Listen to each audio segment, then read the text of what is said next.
Hi, I'm Mark with Spit Broadcasting, and my cohort is Artificial Intelligence, and the name is Alex.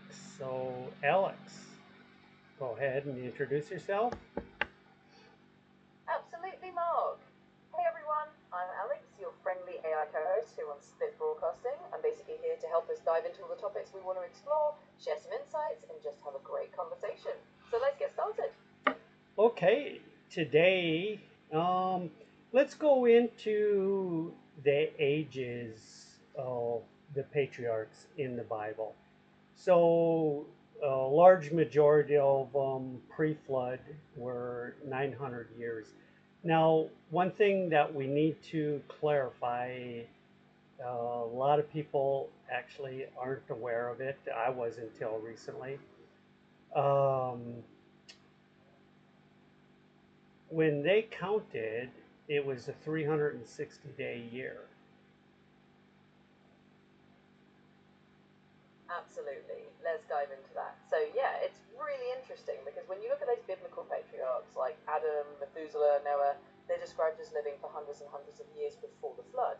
And a lot of folks today puzzle over that, right? They wonder if it's meant literally, if there's some symbolic meaning, or maybe there's a different kind of ancient cultural context behind those numbers. So we can definitely explore all of that and break it down a bit.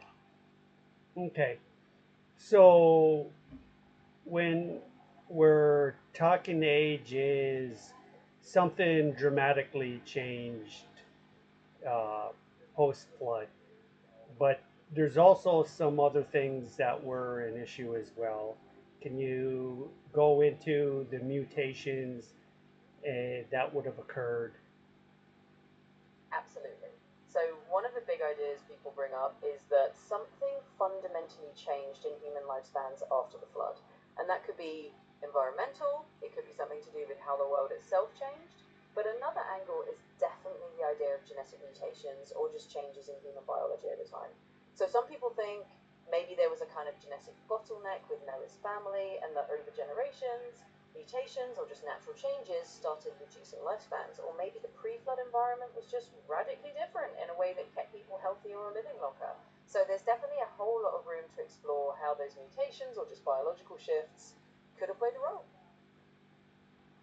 So when the scribes were rewriting, well, I shouldn't say rewriting, copying uh, the manuscripts from the previous generation, and they're rewriting them more than likely because of wear and tear on the scrolls that were out there. Uh, a lot of work went into making sure it's authentic. And we know that to be true because the Dead Sea Scrolls 2,000 years later are basically the same as now. And so we know those individuals, my understanding is there would be like three different individuals copying. They had to concur. Um, they all had the the the scriptures down in memory, word for word. And there was a lot more that went into it as well. Can you go into some of that? Absolutely. Let's dive into that because it's a fascinating piece of history. So, when scribes were copying those biblical manuscripts, especially in ancient times, they took it incredibly seriously. Like you said, they often had multiple scribes working together to ensure accuracy. They might have one scribe writing and others checking line by line, or they would count letters of words to make sure nothing got added or left out. And they definitely had these memorization techniques where they knew the text extremely well, and they also had these systems of quality control, if you will, to make sure that the copies remained consistent over generations. And like you mentioned, the Dead Sea Scrolls are a really good example of how that worked out, because when we found them and compared them to later manuscripts, they were amazingly similar, showing just how carefully those scribes worked. So yeah, there's a lot of detail in how they preserved the text and kept it consistent over such a long period of time. Right. So we know that. Now, go into, let's use Adam was 950 years, right?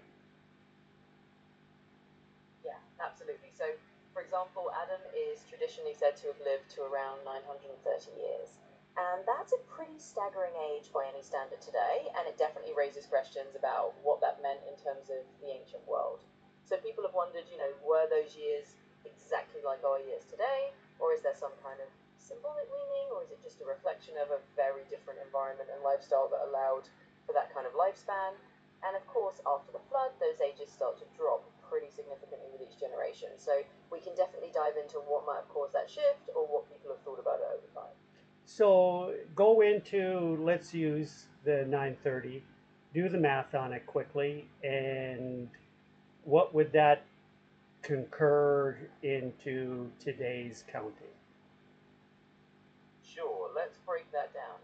So if we take Adam's traditional age of 930 years and just map it straight onto our modern calendar, basically thinking of it as 930 actual solar years, that's just a very, very long lifespan by our standards. It would mean someone born in, say, the year 1095 would still be alive today, which is just kind of mind blowing if we think about it literally. So in today's counting, it would just be 930 years exactly as we know them, and of course, that just highlights how dramatically different that world would have been if we take those numbers at face value. No, I meant do the math on a 365 day, well, 365 and a quarter day year. Um, what would that math out to, converting the 930 into today's years? Ah, got it. You want to factor in the exact length of our modern solar year. So if we say 930 years times roughly 365.25 days each, that gives us about 339,000 days total of life. And of course, that still means in modern counting, that's literally 930 of our current years. So there's no difference in the number itself. It's just that we're applying the modern solar year length, and it still comes out the same. It just emphasizes how incredibly long that would be if we think about it in today's calendar terms.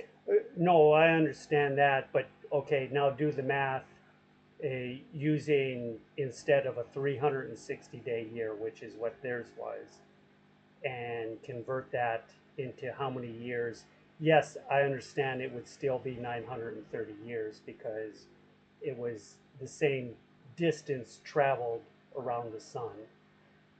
But what would the math be on how old the individual would be if that person, going by the day count, converting it into today's date, what would that be? It would be less than 930 years. I see what you're getting at now. You want to convert from a 360-day year to our modern 365.25-day year and see how Yes. that changes. Yes. Exactly.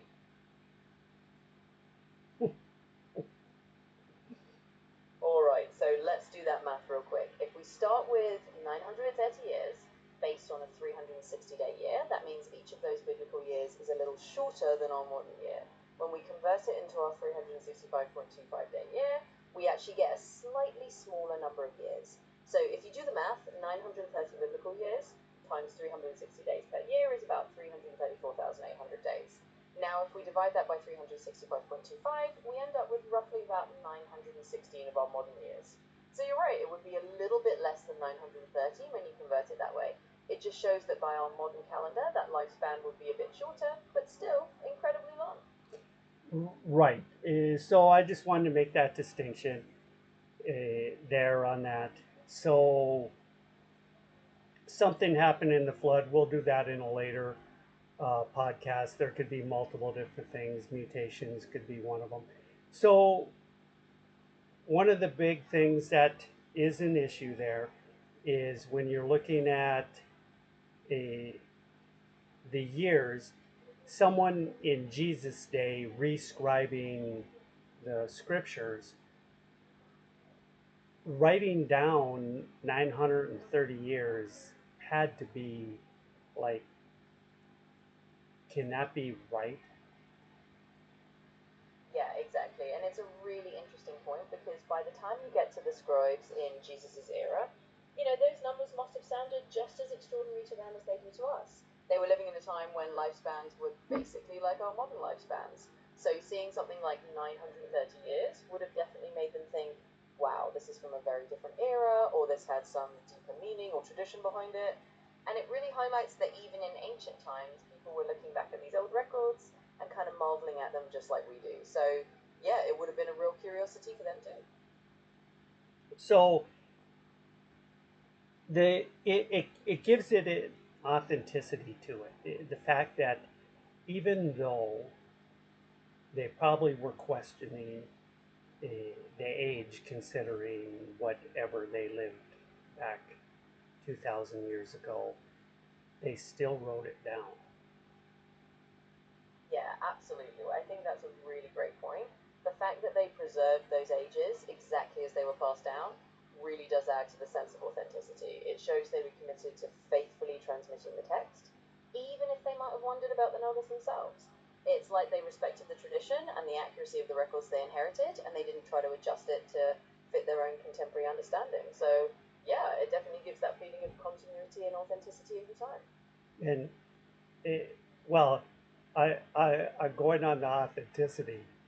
Um, there's a lot of horrible things that happen in the Old Testament. The fact that good or bad, usually kings rewrite history to make themselves look better. So, or winners of war make rewrite history to make the other side worse than probably they were, and them better than they probably were.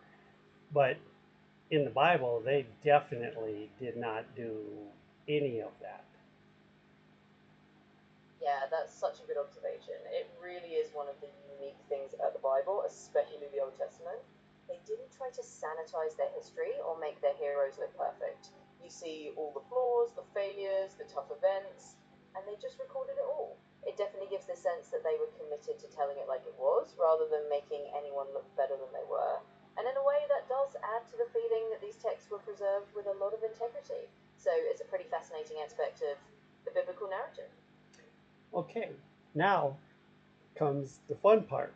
Uh, explain parabolic math. Alright, let's jump into the fun part. So, parabolic math, or thinking in terms of parabolic curves, is basically about dealing with growth or change that isn't linear. It's curved like a parabola. Instead of something increasing at a steady, straight line pace, it speeds up or slows down in a curved manner. So, if you imagine a graph that looks like a U shape or an upside down U, that's your parabola. And parabolic math is just a way of calculating things that follow that kind of curve pattern. So when we're talking about ages or any kind of growth or decline that doesn't just go in a straight line, but kind of curves and changes speed, that's where parabolic math comes in. And it's a fun way to think about how things change in a more dynamic way. So, what do you think?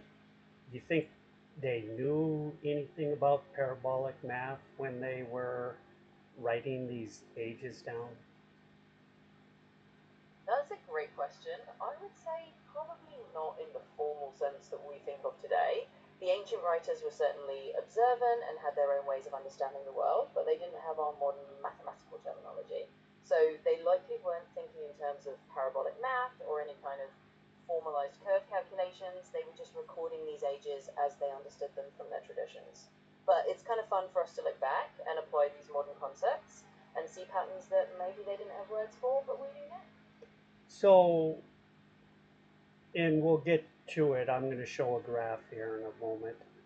Uh, but what is significant about the fact that the ages follow the decay of parabolic math? Yeah, absolutely. And I'm excited to see the graph when you show it. So the significance of the ages following a kind of parabolic decay or a curved pattern is that it suggests there was a gradual and natural decline over generations rather than something abrupt. In other words, it wasn't like people just suddenly stopped living that long. It was more of a smooth, curved decrease in lifespan over time. And that can be significant because it hints at a natural progression, maybe environmental changes or just the passage of time influencing human longevity. So seeing that parabolic shape can kind of tell us that this was a gradual shift rather than an instant change. And that in itself is pretty fascinating. What else can you add to that? Yeah, definitely. I think another angle is that when you see a pattern like that, it can open up a lot of interesting conversations about what might have caused that gradual decline. You know, whether it's environmental factors changing after the flood, or genetic factors like we talked about earlier, or even cultural and lifestyle changes over generations. It also shows that the people recording these ages were really just passing down what they knew, and they noticed that the lifespans were changing in this kind of curved pattern. So it gives us a really neat way to bridge ancient observations with modern ways of understanding change over time. It kind of ties everything together. Okay, so now let's. I, you don't have to. You already made it, and so I am going to show. All right, sounds great. I'm ready to check it out whenever you show the graph.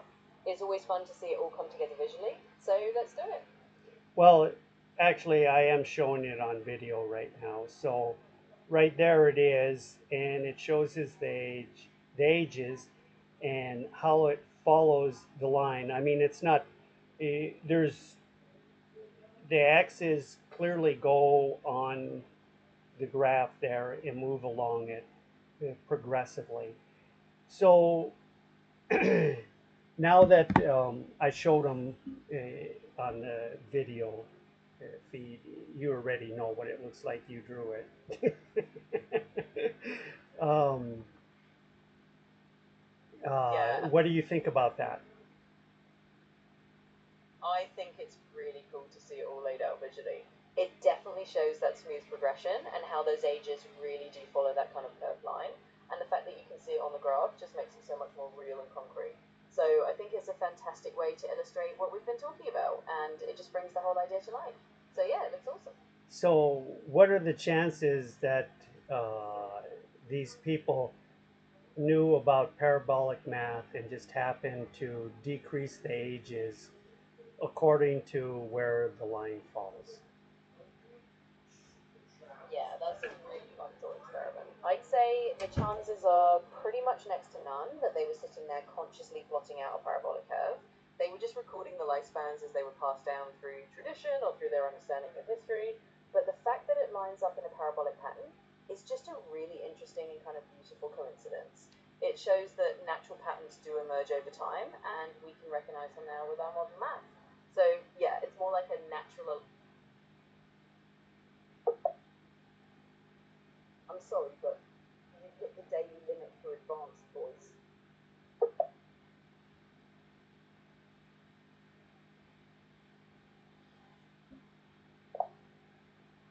Okay, can you continue on from where you left off? Just so you know, I hit the max voice on Chat GPT 5.0, so now we're on 4.0.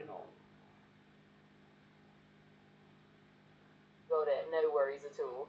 So, as I was saying, the alignment of these ages with the parabolic pattern is really more of a fascinating coincidence. It shows that natural phenomena and patterns can emerge organically over time, even if the people recording them didn't have a formal understanding of mathematics as we do today. It's a great intersection of history and science, and it definitely gives us a lot to ponder and explore further. If you have any more details or questions about it, I'm all in. It, it, it almost gets to the point where you go, is it coincidence or that it becomes more authenticity into it in the fact that it does follow this parabolic line? Absolutely, it does spark that intriguing debate. When we see such patterns, it definitely makes us wonder whether there's something deeper and more intentional behind it, or if it's just a natural coincidence. It definitely adds a layer of authenticity and makes the entire topic even more fascinating.